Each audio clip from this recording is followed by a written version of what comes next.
It gives me great pleasure to call on a distinguished former colleague, most effective former member of the Executive Committee of the Congressional Human Rights Caucus, who has fought for human rights on many continents and in many different situations, and who has taken such a prominent leadership role on this issue, the Honorable Joe DioGuardi.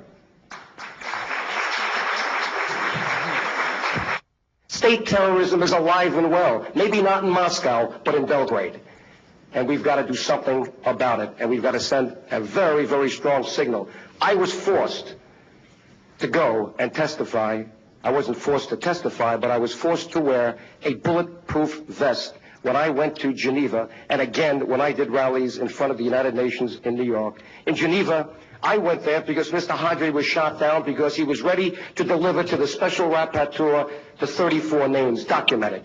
I took those names literally off his body. His wife gave them to me, and I continued that journey under threats, and I had to wear a bulletproof vest. The issue is not terrorism, not certainly Albanian terrorism, because Albanians don't fire back. They've learned to be like Gandhi, to be like Martin Luther King, and literally they demonstrated that today by leaving those halls outside so this meeting could continue, and they traveled from California, Dallas, and all over. And I want to thank those people as well. Is it not true that they have a radio station of their own? Do they have that in South Africa?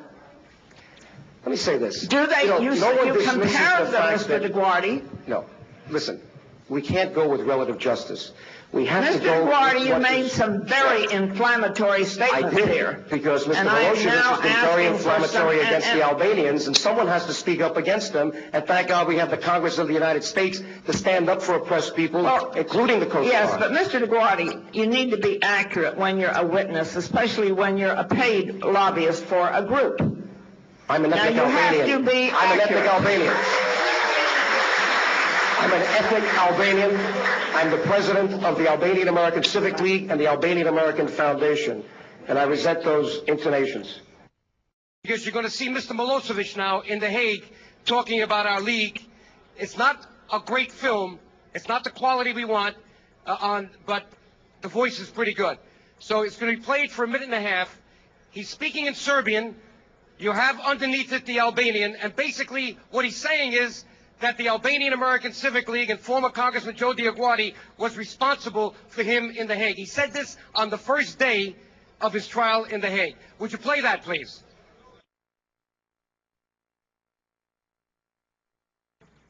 U podršci albanskom separatizmu i terorizmu na Kosovu i Metohiji posebno se angažovala albanska emigracija u zemljama Zapadne Europe i SAD. U Americi je 86. godine još osnovana Albansko-američka civilna liga pod predsjedništvom uticajnog kongresmena Josefa DioGuardija, čiji je zadatak bio da aktivno lobira na Capitol Hillu za zahtjeve i ciljeve kosovskih Albanaca. Aktivnim lobiranjem liga je otvorila put kosovsko-metohijskim separatistima za zvanične kontakte u Američkom senatu i kongresu. U svakom slučaju, Albansko-američka civilna liga je u mnogome doprinela sistematskom širenju antisrpskog raspoloženja i satanizaciji srpskog naroda u američkoj javnosti. Hello, I'm former Congressman Joe DioGuardi, the president of the Albanian American Civic League. You just heard former Serbian dictator and indicted war criminal Slobodan Milosevic misrepresent our important work in Washington to free Kosovo and all Albanians from the tyranny of his regime. The Civic League has been working for 15 years as an independent lobby in Washington and around the world for all Albanians in the Balkans, but our job is not yet finished.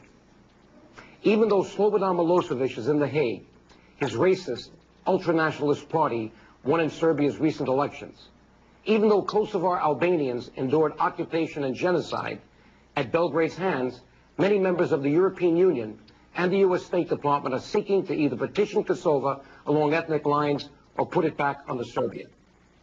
Bowing to international pressure, most of Kosovo's political leaders, unfortunately, have been passive in the face of these challenges. At the urging of the Albanian American Civic League, the leaders of foreign policy in the U.S. House of Representatives, Congressman Henry Hyde and Tom Lantos, have taken an important step to ensure that Kosovo and the Balkans become free, safe, democratic, and prosperous. They have introduced House Resolution 28, calling on the United States to declare its support for the independence of Kosovo now. Please visit the Civic League's website at aacl.com and add your name to the petition calling on President Bush to support the passage of House Resolution 28. You can make a difference today by joining the international campaign for the independence of Kosovo now. The future of Kosovo is in your hands.